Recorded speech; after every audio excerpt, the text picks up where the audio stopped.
ulit ako tumambike ng gabi. And na-realize ko lang na masasarap pala mag-tambike pag scooter yung dala mo. But this scooter is very, very special. It's an e-scooter from Segway. Bale guys, bagong motor ko nga pala. Hindi ko pa siya nasi-share sa inyo, pero wala pa kasi siyang pangalan. So this is the Segway E300 SE. So bakit ko nga ba gustong-gusto tong bike na to? Ito na yata yung pinakagamit na bike namin sa bahay. Sobrang dali niya dalhin. Sobrang gaan niya, sobrang sarap niya i-ride kasi nga para kang nagbabike na hindi ka napapagod. So anyway, dahil nandito na rin tayo, share ko na sa inyo kung ano ba yung specs niya. Aside from hindi na siya gagasolinahan, itong scooter na to para siyang powerhouse. Bakit siya powerhouse? Kasi sobrang lakas niya. Hindi ko in-imagine na pwede palang maging ganun kalakas yung e-scooter. Kung familiar kayo dun sa scooter na 9 baht, yun. That's where this bike came from. Itong bike na to, meron siyang 3 modes, 1, 2, 3, and yung third mode niya, yun yung pinakamalakas. So this bike can go up to 50 kilometers per hour in 3 seconds. Yes, tried and tested ko na siya. Ganun siya talaga kalakas. And yung na-try ko na maximum speed nito is 120 pa lang.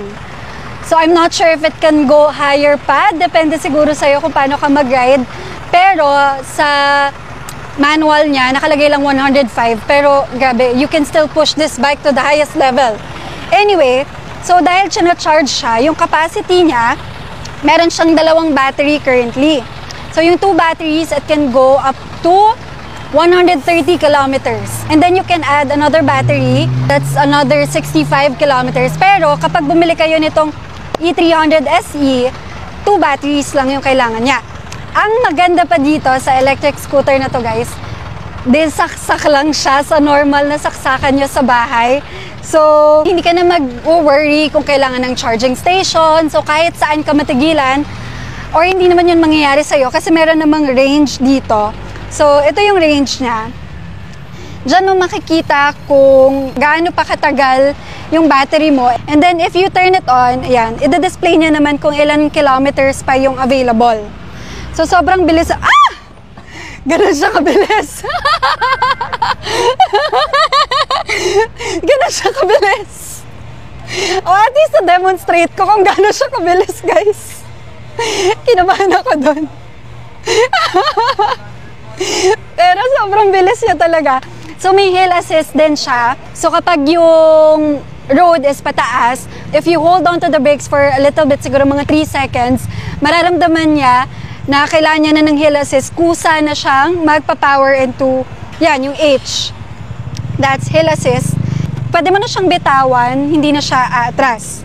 Tapos, kapag in-on mo siya, yan, pe-press mo lang ulit to, park, and then, yan, pwede ka na ulit tumakbo. Ay, wait, iikot ako. Sobrang gaan dalhin itong bike na to, guys, as in.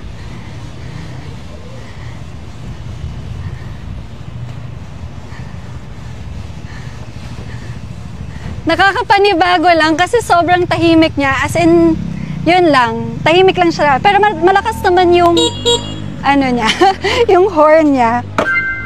Anyway, what I like about this bike also is that yung stock tires niya ay Maxxis.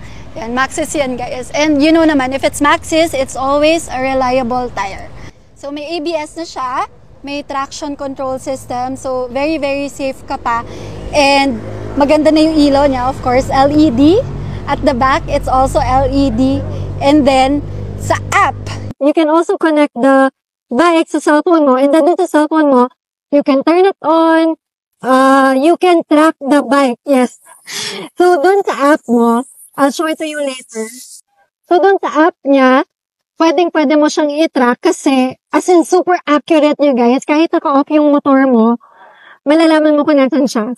Kapag nasa parking lot ka, tapos, kunyari, let's say maraming e-scooter or madilim, di mo nakikita yung motor mo, you can activate dun sa app mo na mag-on or mag-horn yung bike mo. Pusa. So, grabe yung technology, diba? And, guys, yung compartment niya, sobrang laki. I think this can hold up to 34 liter. or something. Di ba yung mga nag-scooter, ang ginagawa nila, pag nagpa-park sila, iniwan lang nila dito or what. Your helmet, you can just put here. Sobrang sakto niya. And then you can add a little pa kasi may space pa. And kasyang-kasya siya. Oh, so yun. What else do I need to show you about this bike? Kasi you have to try it to believe or to actually feel how nice the scooter is. So I think they're opening a showroom in BGC, but for now, naka-display yung Segway bike sa Moto ACCS that's in BGC. And then of course, you can also message them on Facebook and on Instagram to try the bike for a test ride. So yun guys. So, yung mga tambay, kung may magyaya sa akin, magsuscooter muna ako. Kasi sobrang gaan nito dalhin compared sa mga big bike. Yung mga big bike pang long rides lang yun. This one, na-try ko na siya iakit ng Tagaytay and then going down, I didn't have to charge it. Super okay. Sobrang dali niya ilabas. Alam mo yun, kasi kapag big bike, transform pa siya and all. Ito, very, very easy. So,